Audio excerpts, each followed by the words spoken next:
So today, what we are talking about, I told you guys on my last video, I was going to give you guys an update on basically everything that's been going on with me like the last month because I have been MIA, missing in action. So I kind of want to give, I'm a crusty mess, but I kind of want to just give you guys a brief update so that, you guys can understand more about why it seems like I might be being inconsistent. But so yeah, so like, share, comment, all that good stuff for this video. And leave down below what you guys want to see next in the next video. I do have a story time coming up after this, and it's going to be full of tea and juice, honey. So wait around for that one. But let's get right on to this video. So, um, basically, where do I want to start? So, my grandmother on my mom's side has been sick. Was sick the last couple of years. Maybe about 2, 3 years ago, she had cancer in her bladder. And so I'm not quite sure of exactly, because she lives in South Carolina. I live in North Carolina, of course.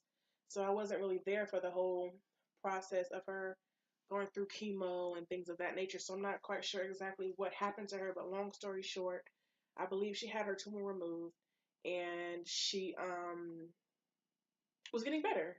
Uh, she was getting better. My cousin got married in Vegas. She was there for the wedding 2 years ago. So from what everyone saw, she wasn't 100%, but she was okay. She could walk. My grandma's always been healthy, so it was never a thing where, she was sickly and you could tell. You know what I'm saying? She always seemed healthy. So even when I was younger, she was still an older woman, and she was always fine. Like, she got up, would walk around, go for walks, drove herself wherever she needed to go. She was fine. Like, it was nothing wrong with her. And then out of nowhere, she just got sick. So, like I said, she got cancer in her bladder, and I believe she had it removed. She was fine for a little bit. Of course, she would be having to go back and forth to the hospital, but it got to the point where she um, had a catheter, and she doesn't, from what I know from my grandmother, she doesn't like to feel dependent on anybody. So she didn't really enjoy that because I guess she kind of felt like she had to be taken care of, and she was always an independent woman. My grandfather died when I was like 2 or 3 years old, so she's never been married. She's always been, taking care of herself. So I know that kind of weighed heavy on her, that part of it. Um, and she was fine, and then maybe like a month ago, I'm about to sneeze. Hold on. Ooh, excuse me. So maybe like a month ago, one day I guess she just couldn't keep her food down, I believe. I'm just going off of what I can remember.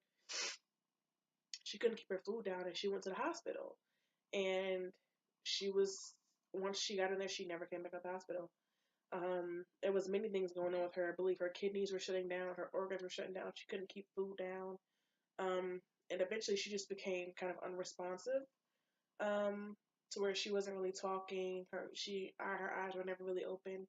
And my mother went down there, like, I think 2 or 3 weeks, a week before she died. 'Cause no, she died like beginning/middle of November, I believe.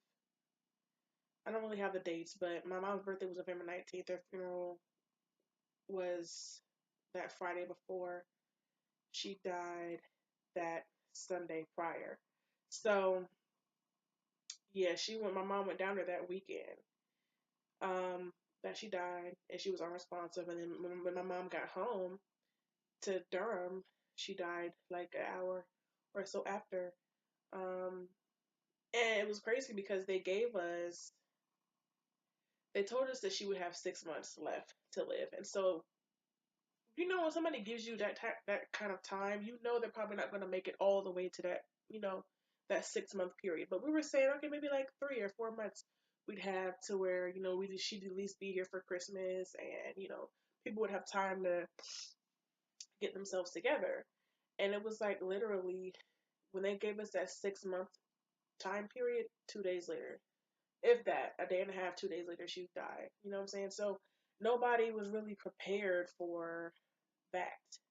I wasn't, because I had made plans to go see her because I saw her this summer. I surprised her and she was so freaking happy. And, even at that point, she had lost weight, but she was still walking around. She was fine from what it wasn't like when I seen her, I was like, oh, what I'm saying? She looked fine. So, and I'm kind of glad that's the last time that I saw her, because my mom said that I wouldn't have wanted to see her how she was in the hospital because she wasn't eating. So she had lost weight, her face had sunken in, and I didn't want to see her like that. Um, so yeah, it was just, so that happened, and her funeral was the following week. And the funeral, I'm not gonna get into that. I might later on down the road, but right now it's still a little bit fresh, so I don't really want to talk about that. But you know, my whole family was there, which is very, very rare. Like, my whole family, from grands to great grands and great aunts, everybody was there. So it was a beautiful, the meeting of the family gathering was beautiful. We all would hang out at my Aunt Myrtle's house, which is like the hot spot when it's family occasions. Everybody hangs out over there. My cousin Taylor was there, and I really get to see him, so it's always great seeing him. Um, Everybody was there, so that was great. But the funeral itself, I did not, I didn't enjoy. I'm gonna just leave it at that. Um, my laptop is doing the most. Okay, so, and then my mom's birthday was that. Grandma's funeral was Friday. My mom's birthday was Sunday, and that was bittersweet, but it was great. Um, so that happened. So I was dealing with that I'm still dealing with it. So, if that can tell you why was one of the reasons why I've been MIA, because I've been trying to grasp that she's no longer here. And me and my mom talk about this all the time now. It's like, I've, of course, I've had deaths in the family, but um, none of them hit home like my grandmother, which of course is natural. My Uncle Roger passed away a few years ago, but, and it was, that hit me, but we had a very weird relationship. So it was sad, but it was a different kind of sad. It wasn't like a sad, like losing my grandmother sad. And it even stuck more because I didn't get to tell her goodbye or anything like that. And so that's one of the reasons why it hit kind of hard too. And just out of pure shock, because of course I thought I had 6 months to get myself together, or at least 4, to get myself prepared to see her go. So I've been dealing with that on top of finding a job. Um, I found a job, okay, and I'm gonna save that for a whole separate video, because that video comes with. Matter of fact, I'm gonna put in this video. So since we're gonna just put it all out there, in 2014, I got a misdemeanor when I was in school in Salisbury, and because of that, it's become very hard to find a job. So, well, I've had jobs since then. Like, I've had several jobs since then. I mean, not like I'm just out here can't find a job, but it's been hard to find a job because most jobs background check. If you get a job that don't background check, that's great. But so yeah, I got hired at Home Goods, and um, maybe I shouldn't say the title of the job. Maybe I should tell the business. I got hired at a store. I'll blank that out.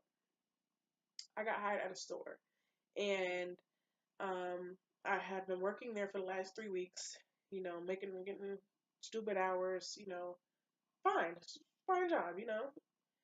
And I go into work this past Monday, and she calls me to the office, and she says, we just got your background check back. And I'm thinking, what? I didn't even know they were running a background check. So when they tell me that they got my background check back, I'm like, what do you mean you got my background check back? But I didn't say anything. I was like, okay, because I already knew what was coming next. Like, I'm so used to hearing the whole, we can't hire you, or we can't continue your hiring process. So she's like, we got your background check back. I'm like, okay. And she's like, she reads me this long email basically saying that I am a liability to the company and I need to contact so and so and so and so if I feel like I'm being misrepresented. And if I want to continue working here, I need to bring in some documentation of good character. And I'm like, I've been working here 3 weeks. 3 weeks. It ain't like I just started 2 days ago. You know what I'm saying? I've been here almost a month, and you guys want to hit me with this now? Like, I don't understand. And so she's like, you can't be here for the rest of your shift, but we're going to pay you for this shift and in your next 5 days of shifts that you have. So I'm like, okay, like I guess that's cool, but y'all basically been wasting my damn time.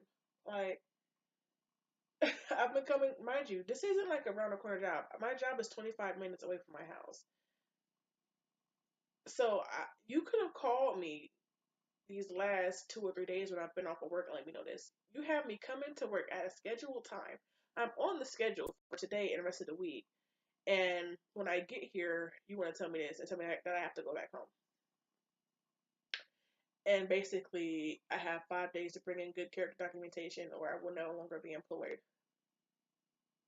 Mind you, Christmas is what, 10 days away. And you want to tell me this now? Like, so I've been dealing with that. Plus, I've been sick, and I've also been running around with a chicken with its head cut off because I've been trying to get enrolled for school, which is a whole nother ordeal in itself. But I don't understand why they make it so hard to get into school. Like, for them to want to say you need to have a degree for this job and that job, they make it daggone hard to get it. Like, dang, I've been up to the school multiple times with getting a run around. I've been with Chris too. They giving Chris the run around. Thankfully, I'm almost done. I have to submit my high school transcript and then I'll be finished and then I can just, get it together. I've already made my schedules, but it's like, dang. So I've basically just been dealing with a bunch of stuff at one time when it comes to this last month. So yeah, that's where I've been. I'm sorry it's not more eventful, but and I have anxiety. I have really bad anxiety, and of course these last couple freaking weeks have just been extra. So, and I like to deal with stuff on my own. And because of that, I don't really have, of course, I have friends who support me, but it's like when you have anxiety and you're constantly overthinking stuff and then you keep stuff in, you don't want to let nobody know how you feeling, and then the world is just coming at you with different stuff. I tend to shut down. I tend to like swallow all of that and then just keep on going. You know what I'm saying? So people don't know how much stress that I be under. And when I try to tell them, they feel like I'm overreacting. It's like, no, I'm not overreacting. I'm trying to tell you how I'm feeling. But because you can't relate and because you feel like in this position you would be doing something different or you feel like it wouldn't be bothering you like it's bothering me, I'm overreacting. It's like, no, dude, I just don't deal with stuff like you do. Let me deal with stuff how I deal with it and just be there to support me during the process. I don't understand. But that's another video. But that's my update video.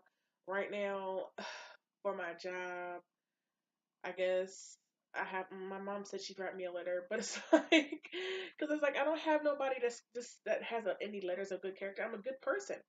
That I feel like that's enough. You've worked with me for 3 weeks. You know how I am. I'm not lying. I haven't done anything at work that would say otherwise. You know what I'm saying? So I feel like that alone is good documentation. Why don't you write me good documentation? Like, so that's what I'm trying to do now. I gotta go pick up my paycheck tomorrow. Thankfully, I have one more paycheck coming after that. So I mean, that's good. But dang, wait, 2017 was a rough year, but this last little month and a half that I've been going through is just like sucky. I don't understand why, but I feel like that's preparing me for a blessing. And I was on Facebook. You know how Facebook have those like little quizzes or games you can play. They'll tell you like, oh, next year you'll be doing this. I do them because they're always positive. And I did one the other day and it was like, 2017 has been a rough year for you, but take all the things that happen and God is going to use them as blessings. So I feel like the stuff that's happened to me over this year, I want to get back next year just with all positivity. I feel like my YouTube channel is gonna grow. I feel like, my relationship's gonna flourish. I feel like I'm gonna get a great job. I feel like I'm gonna be able to travel. I'm putting all of that in the atmosphere because that's what I want to happen for me.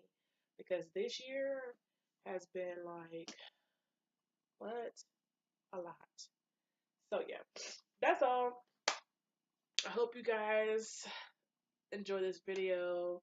I hope anything that's going on with you guys that may for a moment feel like is going to take over your life and it's going to swallow you up, spit you out. Just take everything negative and use it as a way to say, okay, you know what? If I can get through this, I can get through anything. And just take it as like, okay, this may be negative, but something positive is going to happen just because of this. Because of how bad this is, I know something positive is going to come back just as good. You know what I'm saying? So pray that I get over this little runny nose stuff because this is not cute.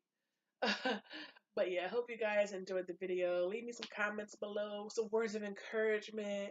Um, if you guys have gone through anything that you need me to pray for you about or, need some advice about, leave it below and I'll do my best to make sure that, I put in a good word upstairs for you. Peace and blessings and see you guys in the next video.